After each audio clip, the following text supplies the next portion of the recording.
Hi, this is Star Vartan reporting for Inhabitat, and we are here in Vermont at Ben&Jerry's headquarters. We're talking to Andrea Asch. We have the opportunity of being a rather large, well, in the world of packaging, we're not that large, but we're have the position to be a little bit more creative. Early mid-90s, we were really looking at packaging in terms of what the package was made of, what the paperboard was made of. EPA was going through a whole bunch of legislative and regulatory compliance issues, and we really wanted to be on the forefront. We wanted to have totally chlorine-free packaging. We were concerned about issues of chlorine.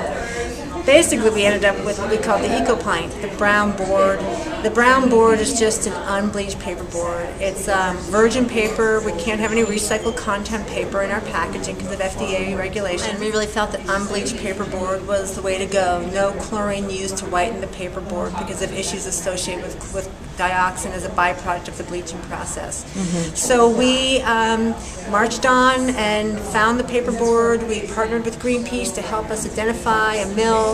We developed it, and we anticipated other companies coming with us. Well, that didn't happen.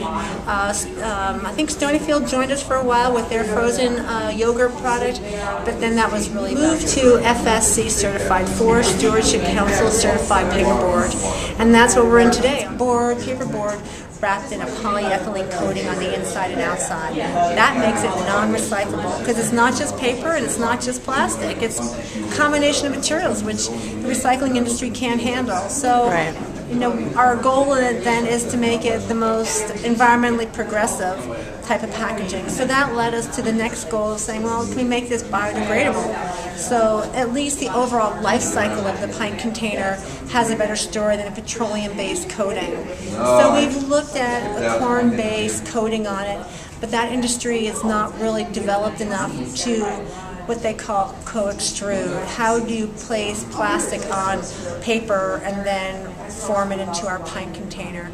You see a lot of the biodegradable plastics used in forks or in plastic bottles, things along those types of lines, which is a little different technology than what we need. So we're still working in that area.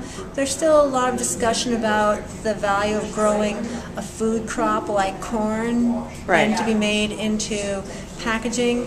You know, it's a really interesting topic that really needs to be explored and understood. And I think there's some still alternatives out there. What you need to make those resins is what's called long-chain carbohydrates, long-chain sugars. Well, maybe there's another byproduct, a waste from another industry that can be captured and utilized and made into a resin that can be used for packaging. To me, that's the most elegant system. Using waste from one company as a feedstock for another is really the notion of industrial ecology, which I think is really interesting. Thank you very much. I appreciate it. I think, you know, in writing this column, I've been learning a lot about the new materials that are coming up, and it really is an experimental process. And you try something else, but you can't be afraid to try and be out there and see what happens. That's the most important thing. Gotta be brave. Thank you so much. My pleasure.